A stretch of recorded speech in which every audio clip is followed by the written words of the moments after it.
Censorship by Rick Parada for Children's Lit. How do you make the ban list? So today we'll be talking about a couple books that have made the blacklist, the ban list at schools. The main reason why books would make this list involve the heavily use of these themes: language, subversive ideas, violence, offending religions, and sex. So 5 examples of these books that are in the banned list would run across as Maya Angelou's I Know the Why the Caged Bird Sings. And the main reason why this book was banned was mainly due to racism, violence, sex, which is run along the lines of rape, and vulgar language. Next we have The Catcher on the Rye, which has heavily use of slang, sex, violence, and issues that have to do with morals. After that, we have The Brave New World by Aldous Huxley. The themes in this book are strongly related to drugs, sexuality, and also suicide. After that, we have The Color Purple by Alice Walker. This book has a lot to do with violence, rape, and religion. And finally, we have the Harry Potter book series by George R. Rowling, which was banned for the simple fact of witchcraft, violence, and cults. So a couple of the pros for why schools would be banning and why it is okay to basically have censorship. So for students, it's different, but for teachers and educators, pros would run along the lines of knowing exactly what your students are learning, what helps them develop at a reasonable pace. Basically, if they're too young for a book, then they shouldn't read it then. They should wait a couple more years until they're prepared for it, or as long as they have an understanding or a lesson before that.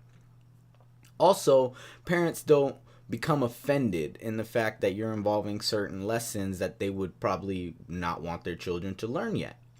And utmost importance, parents do become more involved in picking books that our school can develop, and also with parents being involved, we could have more of helping what we could do with our students and how we could help their children.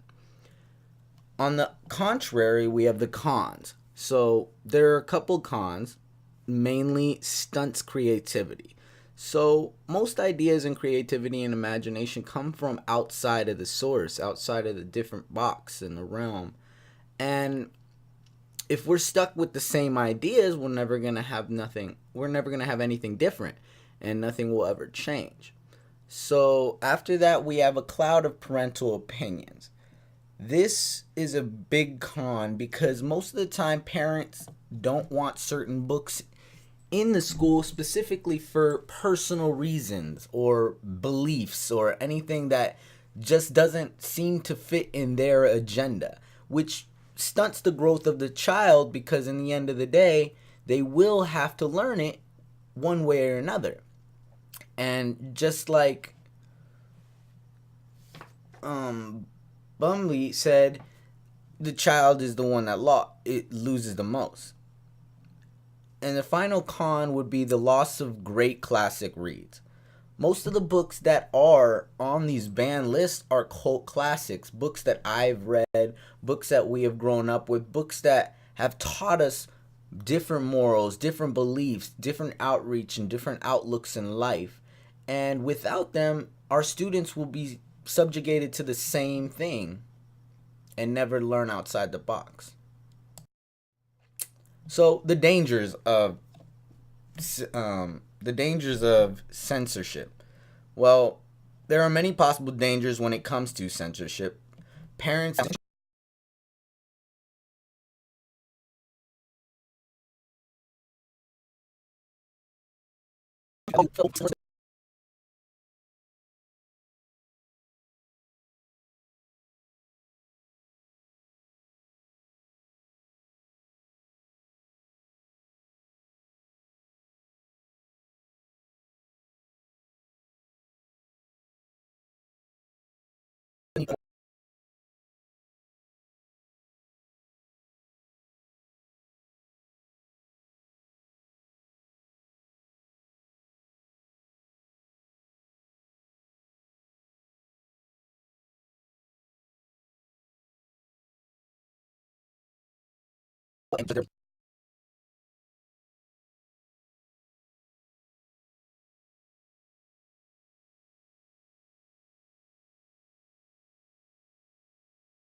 So, my idea as a teacher, I would never want to step on any shoes. So, I truly would do my utmost to stay on the academic regulations. I would, however, have a restricted area for books of these nature only for those students that have consent from their parents.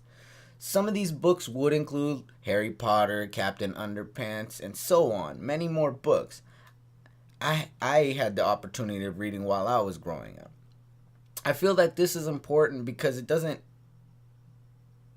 make it out of reach. It gives the student the opportunity to ask, learn. Maybe their parents will be able to talk to them about why or why not they could read this book, or if what's the importance in the book, or maybe the parents could read it first and see what they were intrigued about, what captured them to want to read this book. And I feel like this part of the my library and my classroom will be great importance because sometimes students get bored of the slow and same old pace, and it's intriguing for them to learn something out of the box, out of the ordinary. And to have consent from a parent, it helps with the trust, and at the same time discussions grow and explanations and ideas, and you understand where they're coming from and how the parents can help develop them with morals and different ideas from using these books. So I feel like, yes, I would have restricted books, but yes, they would need to come with the parent consent. But I would never outright just teach a lesson using books that were banned, because as a teacher you are obligated to hold the regulations of the school. And on that note, thank you.